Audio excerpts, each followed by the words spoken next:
Ebonite Crusher team, and Doug Laird will lead it off.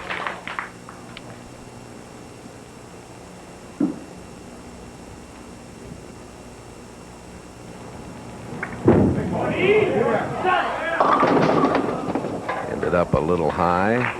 Well, that one didn't come off his hand very well, Jay. It looks like it sounded and looked like his thumb hung up in the ball a little bit, and you could see by the reaction the ball went high in the head pin. He was lucky to break it up and only leave the 3 and the 6.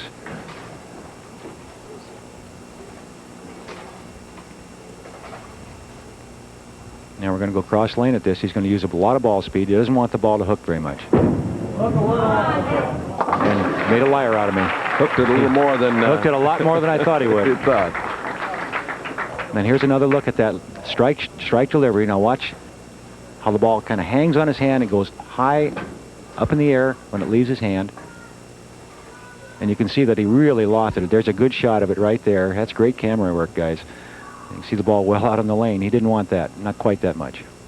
It's a young man from Las Vegas, Nevada. Steve Kloempken, pro shop operator. Got a lot of experience for a young man. Team USA member in his first attempt. He finished 3rd in the 1990 ABC tournament team event.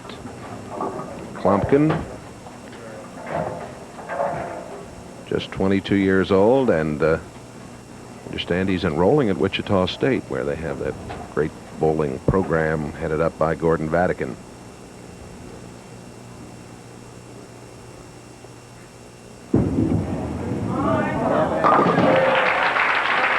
And he has the strike to open things up. We're back to Dave Axon.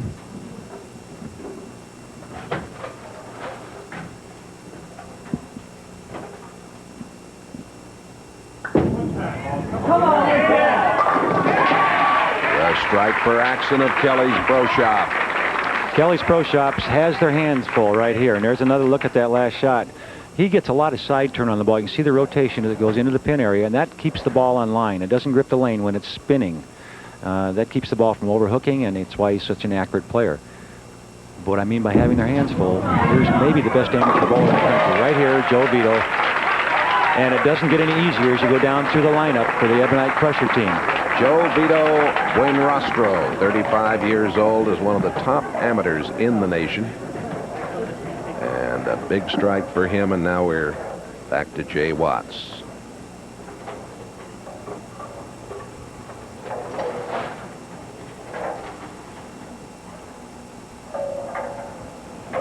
Oh, come on, Jay.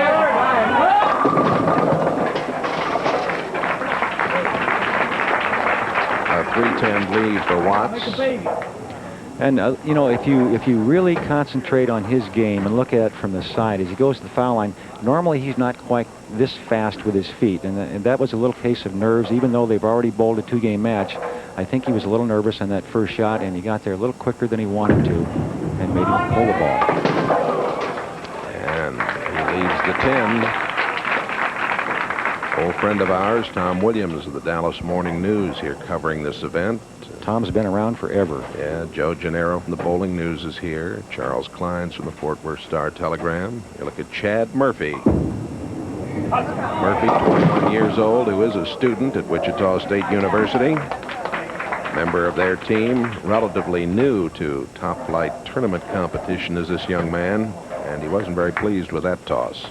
Well, again, I think that's just the adrenaline. He threw the ball extremely hard. He never really had a chance to grip the lane and hook back to the pocket. Tough spare here. The washout, he wants the ball to cross in front of the head pin. The head pin, which is the number 1 pin, would then slide into the 10. The ball will take out the 2 and the 4. It doesn't quite cross. Oh, he got the 10, though. Well, I think he wanted wanted the ball to cross a little bit more. I'm sure he did. Look now at some of the other finishers, maybe your favorites among this group. All the way from Seattle, Washington in 10th place, the Arden Lanes. From Lawton, Thunderbird Lanes finishing 9th. The Western Bowl Pro Shop from Amarillo was here to finish 8th. That's the way it stands right now. We'll have more from Fort Worth in a moment. John Pearson for Kelley's Pro Shop.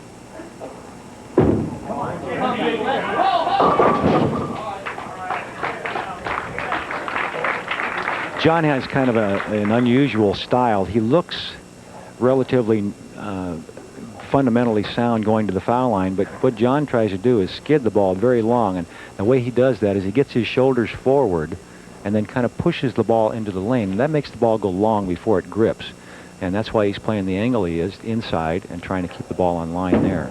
Going for the 2-4-7. Got him. Well done.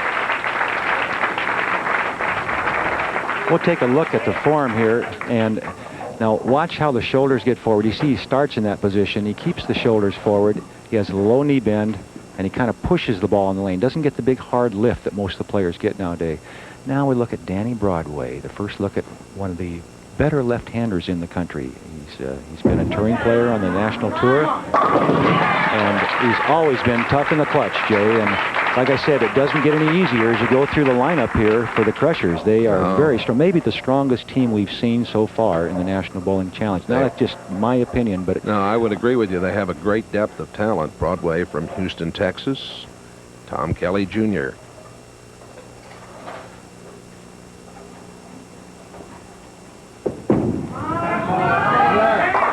Kelly's having a good day. He feels it. He has not let up a bit, Jay. He's been good in the clutch, and he starts him out here with a strike in the 5th frame for his team, and that's the guy you go to, the guy in the bottom, and here it is for Crusher, Chris Barnes, and you know all about him, Jay. Well, we know him well, Earl. We remember when he appeared in NBC's Bowling Shootout, bowling for the big money against the likes of, Marshall Holman and Mark Roth. Mark Roth. Of course, Lisa Wagner, who is a Hall of Fame bowler on the ladies' side. This young fella's got a lot of experience, as you can tell. He went to school at Wichita State, an All-America there, the Association of College Unions international champion, Chris Barnes. And here it is. He gets the tremendous roll, but at the same time, look at the revolutions. They're forward. They're not sideways, so that he can keep the ball on line. He doesn't cross a lot of boards. So he gets still the tremendous hit in the pin area without giving up accuracy. Back to Doug Laird, a little high for Doug. And Doug's kind of lost. He's right now he's still feeling the effects, I think, of the first frame when the ball hung in his hand, and we showed you that shot. And here again, he tried to get it off his thumb a little bit. Maybe his hand is swelled between matches. I don't know, but he can't seem to get his thumb out of the ball cleanly. And that one he set short, and it went high.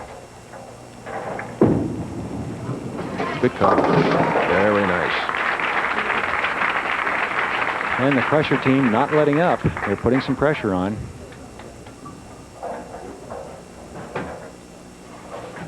And you can see they're talking to each other, and what they're doing here, Jay, is they're saying, hey, this is what the lane's doing. You got to make a little move here. This is how the teams work together. They help each other. Here's Steve Kloempken, placed 3rd in the national finals.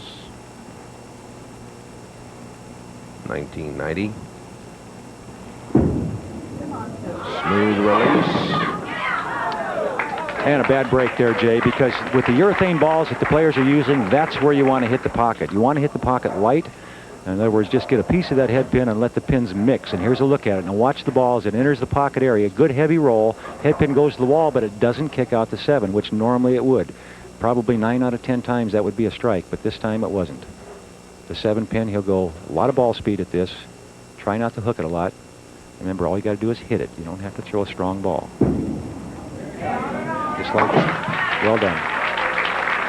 He's very smooth. He is. He has very good fundamentals, good stylish player, great balance.